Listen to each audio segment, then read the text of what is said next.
I'm in love. I'm obsessed. And I don't even feel guilty about it. I'm in love, and I'm obsessed. I'm in love. Hey there, and welcome to the first ever edition of Cissa Spotlight. This is a show where you get to meet the scholars and amazing people of the Faculty of Communication and Information Sciences. You get to dive into the lives of your favorite departmental scholars, as I'm here to ask the questions that have always been burning on the tip of your tongues. This show isn't for scholars alone. Yes, you heard that right. You also get to meet amazing and wonderful people of the faculty. That is the core of the faculty. People that have so many things that they are doing. So, what are you waiting for? Grab that popcorn and drink, and stay tuned because we'll be right back. I'm Aminat Raji, and I'll be your host for this program, Cissa Spotlight. So, stay tuned and don't go anywhere. So guys, I have with me here Testimony Adebiyi, the 400-level scholar of the Department of Library and Information Sciences. If you're a LinkedIn user, then you already know who Testimony is. But I won't be the one to be telling you all about her. Let's hear from the horse's mouth herself. Okay, hi guys, my name is Testimony Adebiyi. I'm the business manager of DigiUp, and there we provide services such as CV writing, LinkedIn optimization, and I'm also the programs manager at GIT Africa, among other things. Yeah. So Testimony, can you tell us a little about yourself apart from what you just said right now? Okay, so basically I do a number of things actually, but at the core of what I do, I help professionals like myself, develop themselves professionally. So I do this through the services I mentioned earlier. Then I also have the Pro Circle, which is like a LinkedIn audio event where I host, experts from different industries and to share their experiences. And yeah, so everything is still geared at helping professionals, start well and build success in the long run. So Testimony, being the current scholar of your department, what is your CGPA and how did you make it happen? Were you set on that goal from 100 level, or is there anything else to it? Okay, so first of all, again, I can't share the exact points because my results are not complete yet, but I know it's above a 4.5. And it wasn't the goal. It was kind of because I wanted to be overall BGS, but I didn't get the course I applied for. But regardless, I made up my mind I was going to make the most of where I was, and that was LIS. And I just ensured that no matter what it is that I was doing, I was putting my best. And I found out that it's actually possible to be the best, and I just kept at it. So yeah, that was how that happened. Based on the academic journey that you're on, what are the challenges that you faced in maintaining your CGPA? I think first of all will be balance, because I do a number of things and still ensuring that I'm top of my grades at the same time is it's a challenge because it's still ongoing. And also, like I said, the course I'm currently doing wasn't my first choice, so I had to like it. And also, I think it's a general thing across all courses where most of what we're learning are not applicable today.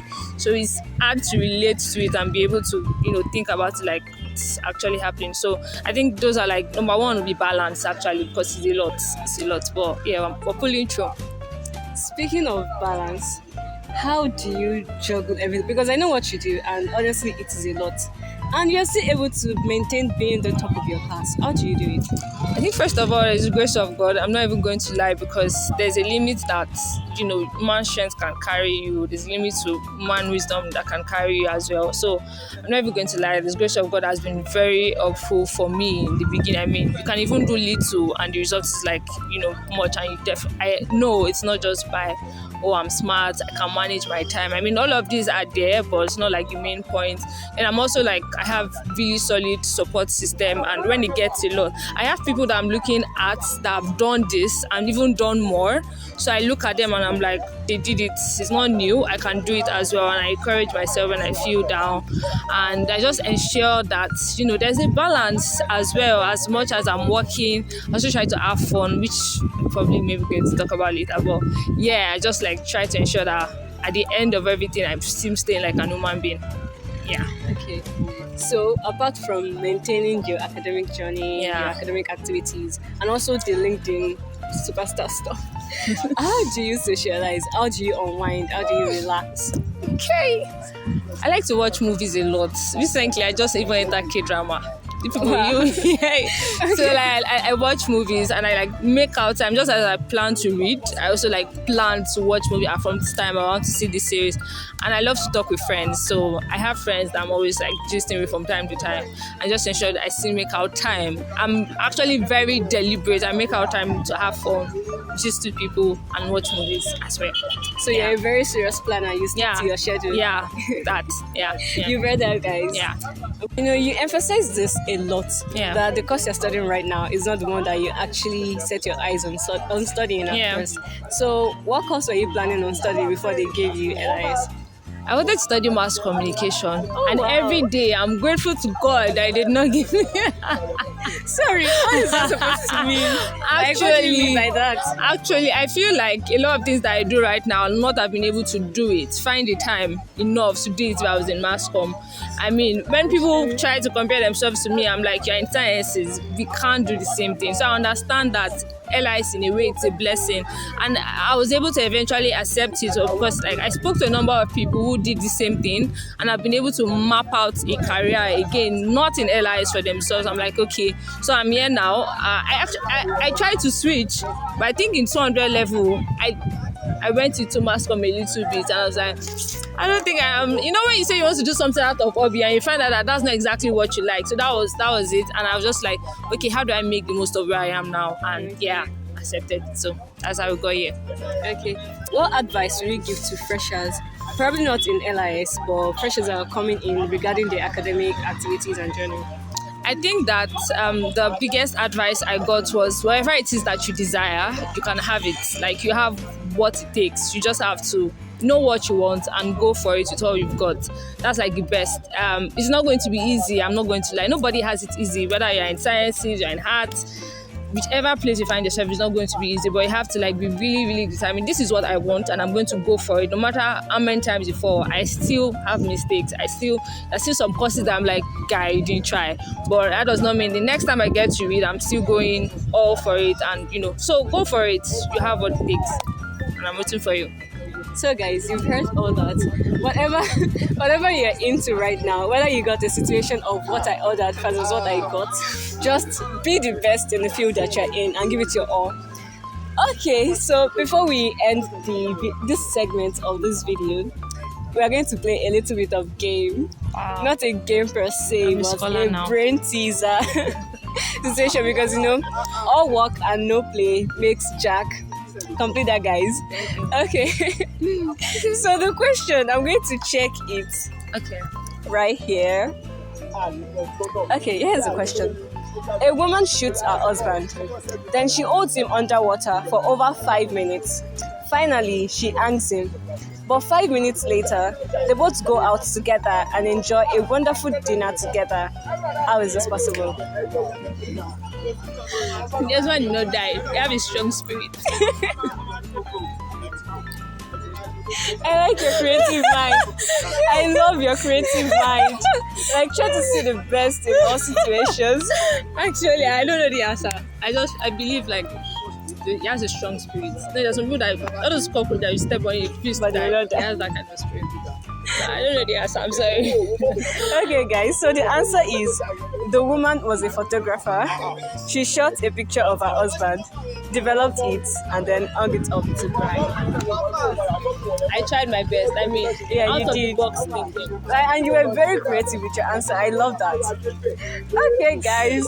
That will be all for this segment. Don't go anywhere, because we are going on to the next segment where we'll interview the core of the core, the popular people of the department. Stay tuned. Thank you. Welcome back, guys, to the second segment of the show where we're going to interview amazing people that have something wonderful doing for themselves. I'm talking about the popular people of the Faculty of Communication and Information Sciences, the core of the faculty. And with me here is Olamide, the CEO of eimie Street. And Olamide, how are you doing today? I'm fine, thank you. And you? I'm fine, I'm very well, thank you. Okay, so Olamide, our viewers at home would like to know what inspired the name and the motive behind the brand. Okay, so the name is actually just my name. So I just added Treats at the back. Eimie is my English name, so I just added Treats at the back. There's no special thing at for the meaning. There's no special meaning to it. Okay, so if you guys don't know, Amy Street is a popular restaurant in this university, and it's located at Abiba Abake Female Hostel. So, Amy, you're a student. How are you able to juggle being a student and owning a restaurant at the same time? Well, I'll say that it's very stressful, but I have like workers, so it kind of makes the work a little bit easier for me. So. What are the challenges or the setbacks you face since you started your business? Challenges, I'll say transportation, like getting my things from off campus inside school. Sometimes it's very hectic, and also electricity. Oh my god, it is when you decide to like make things in bulk, that's when our dear school will know that they don't want to bring because I remember like 2 days ago I had to like pour a lot of things away, and that's a loss, a huge loss. So I think those are the major challenges, and also getting staffs that are not students, because working with students, it's not easy. Sometimes you just want to hook their neck, or those are the major challenges I face. Okay, there cannot be challenges without probably advantages or profits that you've made. So can you just list the things that you've been able to achieve since you started your business up until now? I think my business actually increased my visibility within school, because most people that knew me before, they probably just knew me from my social media, but now I know people face to face, when they come to my restaurant, and maybe after 3 times I see a familiar face, we kind of become friends. So yeah, visibility, and yeah, the profit too is not so bad. Okay, so speaking of social media and visibility, I actually remember there was a day I was just scrolling through TikTok and I came across one of your videos. So that day we happened to have a clearance in the faculty, and then you woke up around, let's say 4-5 a.m. You were prepping for the things we are going to cook that night. You were marinating the chicken and all. Then we had a class 8 to 10. You attended the class, you did your clearance and everything. Then you still went back to your hostel to cook, and you were the only one cooking. Only one person helped you that day. You did everything. You made deliveries, and then you slept around 12 a.m. the next day. Honestly, 2 a.m. 2 a.m. Right. So how were you able to do all that? Because honestly, you inspire me. That is a lot. I don't know. I just want to say that I think I have energy.